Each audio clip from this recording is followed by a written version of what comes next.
ప్రపంచ ప్రఖ్యాతమైన ప్రపంచంలో ఉన్నటువంటి తెలుగువారి అందరి బిడ్డగా అందరి ఇళ్లల్లో ఒక DVD CD రూపంలో ఉన్న మీ రాజేంద్ర ప్రసాద్గా ఇవాళ కొత్త బాధ్యతని భగవంతుడు ఆ నటరాజు నాకు అందివ్వడం జరిగింది.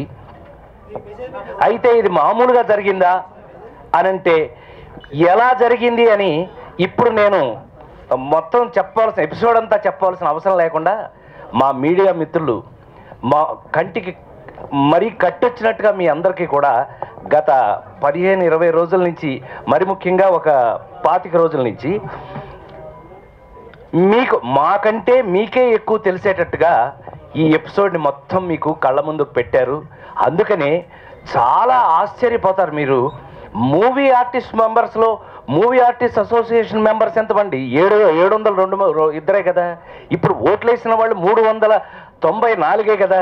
కాదండి, 2 రాష్ట్రాల్లోంచి ప్రపంచంలో ఉన్న తెలుగు వాళ్ళందరూ ప్రతి ఒక్కరూ కూడా ఉత్కంఠగా ఇవాళ టీవీలో ఎక్కడ పడితే అక్కడ మీ వల్ల ప్రతి ఇంట్లోనూ రాజేంద్ర ప్రసాద్కి ఏమైందో అని నా తల్లులు, నా తండ్రులు, నా తోడబుట్టిన వాళ్ళు అందరూ కూడా నా కోసం ఎదురు చూసిన ఈ క్షణాన్ని మీకే, మీ పాదాలకే అంకితం చేస్తూ ఇది సేవా కార్యక్రమం.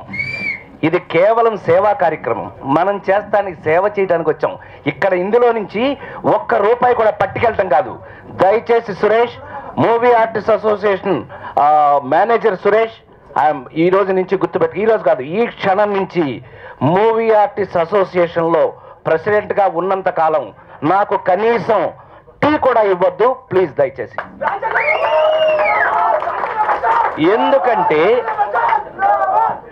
ఎందుకంటే ఇక్కడికి ఒక కమిట్మెంట్తో, ఒక భగవంతుడి ముందు, ఒక కాదంబరి కిరణం, ఒక శివాజీ రాజా, ఒక ఏడుద శ్రీరామ్, ఆ నలుగురు మేము నలుగురు ఒక గుడిలోకి వెళ్ళి గుడిలో ఒట్టేసుకుని స్టార్ట్ చేశామని చెప్పినా కూడా నా మీద ఒక ప్యానల్ అంటారు. అదేంటో తెలియదు. దుర్యోధనులాగా, అదే మన కౌరవుల్లాగా చాలామంది ఉంటారు. ప్యానల్ అనగానే 200 మంది ఉంటారు. మేము మాత్రం పాండవుల్లాగా 5గురమే, అంతకంటే ఎక్కువ లేరు. ఏం చేయమని చెప్పండి, అది మా తప్పు కాదు. కారణం భయపెట్టారు, ప్రలోభ పెట్టారు, దబాయించారు, కుళ్ళు కుచ్చితమైన రాజకీయాలు చేశారు. కానీ క్షమిస్తే నేను వాటికి పనికిరాను, అవేంటో నాకు తెలియదు.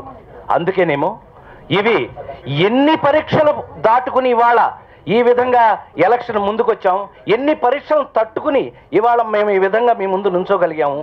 4 దండల గురించి కాకపోయినా 37 సంవత్సరాల పాటు 230 సినిమాల్లో చాలాసార్లు దండలు వేయించుకున్నాను నేను. అవన్నీ పెట్టుబడి కాకపోయినా అవన్నీ మీకు మీ మనసులకి దగ్గర చేశాయి. పాపం అందరూ నా మీద మీరందరూ నమ్మి తీరాలి.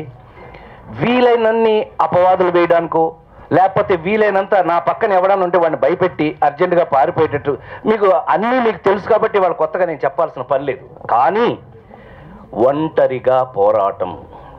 పాపం వాళ్ళందరూ అనుకున్నారు దొరికాడు ఒంటరిగా వీడు, మొత్తం అందరం కలిపి అభిమన్యుడిలాగా వేసేస్తున్నాం అనుకున్నారు. కానీ వాళ్ళకి తెలియని ఒక బాధ ఏంటయ్యా అంటే, పాపం ఇప్పుడు తెలుసుకుంటారు, నేనేమో నట కిరీటిని అంటే అర్జునుడిని. అది ఇక్కడ ప్రాబ్లం వచ్చింది. చివరికి ఒక రాజా అన్నయ్య నువ్వు వెనక్కి వెళ్ళటమా? ఎస్, రాజు పక్కన, మహారాజు పక్కన ఎప్పుడు పిరికివాడు ఉండకూడదు. పిరికివాడుంటే రాజు ముందుకు వెళ్ళలేడు అని నా వెన్ను తట్టి నా వెనకున్న ఏకైక వ్యక్తి నాగబాబు. సరే, ఈ విషయం తెలుసుకున్న తర్వాత మేము ఎలా ఉంటామో తెలుసు. తోడబుట్టకపోయినా ఆ సోదరులు నన్ను పిలిచి, ఇంటికి పిలిచి పండగ ప్రసాదం పెట్టి మరి నన్ను, రాజా నువ్వు మంచి చేయదలుచుకున్నావు, గో హెడ్ అంటే ఎవడెవడి గురించి నువ్వు ఆలోచించొద్దు, నువ్వు మంచిగా ముందుకెళ్ళిపోవాలన్నారు అని మనవి చేస్తూ వాటి యొక్క పర్యవసానమే ఇవాళ మీ ముందు.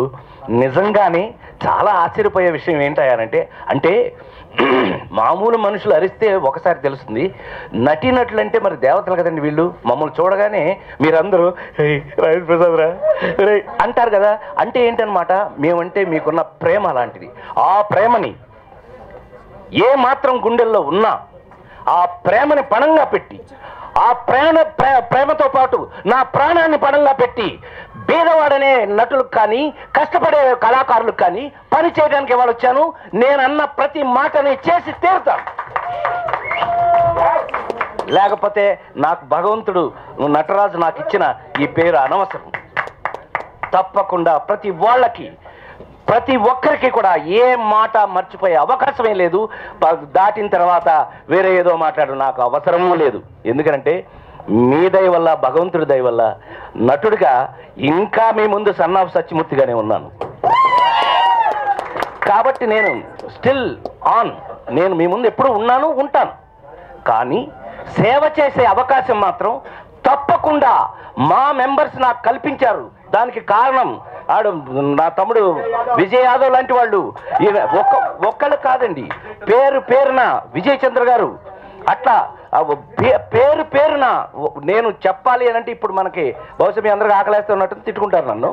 అయినా చెప్పాలి. ఈ పరిస్థితుల్లో ప్రతి ఒక్కళ్ళు కూడా వాళ్ళు మనసుతో నాకు ఎక్కువ ఆశ్చర్యం కలిగించిన విషయం ఏంటంటే, ఎన్ని ఫోన్లండి, ఎన్ని జనరల్ ఎలక్షన్ ఇది ఏమండి మా వాళ్ళు మొత్తం కలిపితే 400 మంది 700 మంది లేరు, అందులో 400 మంది ఓటేశారండి. మా గెలుపు సంగతి అంటే అమ్మమ్మో లేదు మీరు అలా అంటానికి వీల్లేదు. మీరు గెలిచి తీరాలి. ఇది నా ప్రాణానికి ప్రాణమైన తెలుగు వారి మనసులోంచి వచ్చిన మాట. ఆ మాట ఇవాళ నిజమైనందుకు ఆ నటరాజుకి సాష్టాంగ నమస్కారం చేస్తూ, ఈ విజయం నాది కాదు, ఈ విజయం తప్పకుండా ఓట్లేసిన వాళ్ళందరిది. అట్లాగే నా విజయాన్ని కోరుకున్న మీలో ప్రతి ఒక్క ప్రాణానిది.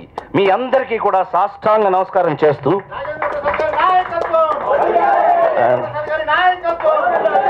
Thank you very much. ఇప్పుడు మళ్ళీ నాయకత్వం అని ఒకటి పెట్టారు. నాయకత్వాల్లోకి వెళ్తే మళ్ళీ మనకు వేరే ఫీలింగ్ వస్తుంది. నిజంగానే వారం నుంచి చూశాక మనం కూడా ఏమన్నా అయితే బాగుంటుంది. వద్దు చెప్పింది చేయి చాలు. ఇక్కడ చెప్పింది ఇక్కడ చేస్తే ఆటోమేటిక్గా భగవంతుడు ఆయనకి నచ్చింది ఏదో ఇస్తాడు. నేను ఎప్పుడు కూడా మీకు తెలిసి ఇన్ని సంవత్సరాలుగా ఒక నటుడుగా ఎంత సక్సెస్లో ఉన్నా, మీ ఇళ్లలో మీ ప్రేమ పొందుతున్నా, ఎప్పుడు కూడా ఈరోజు వరకు నా బాధ్యతని నటుడుగా నా బాధ్యతని ఇంతవరకు ఎప్పుడూ నేను దాటి వెళ్ళలేదు. ఒక్క ఇంచి కూడా నేను డిసిప్లిన్ నుంచి ముందుకు దాటి వెళ్ళలేదు. మీ అందరికీ తెలియని ఒకే ఒక్క విషయం ఇవాళ మా వాళ్ళకు కూడా తెలియని విషయం చెప్తున్నాను. ఈ బాధ్యతను నేను ఎత్తుకోవటానికి ఫస్ట్ ప్రెస్ పుట్టే ముందు మీ అందరికీ తెలిసి నేను ఎక్కడ పుట్టాను. నిమ్మకూరులో నందమూరి తారక రామారావు గారి ఇంట్లో పుట్టిన నేను వారిని మనసారా తలుచుకుని తమ బ్లెస్సింగ్స్ ఉంటే నేను ముందుకు వెళ్తానని, ప్రసాద్ కమాన్ కొట్టండి, వారి బ్లెస్సింగ్స్ తీసుకుని ఇక్కడికి వచ్చానని, వారిలాంటి సేవ అంటే నటుల్లో కూడా పేదవాడికి సేవ చేయొచ్చు, మనం అనుకున్న మంచి పనులు చేయొచ్చు అని నమ్మిన వాడిగా, ఆయన్ని ఫాలో అయిన వ్యక్తిగా 100% ఆయన ఇన్స్పిరేషన్ తీసుకున్నాను.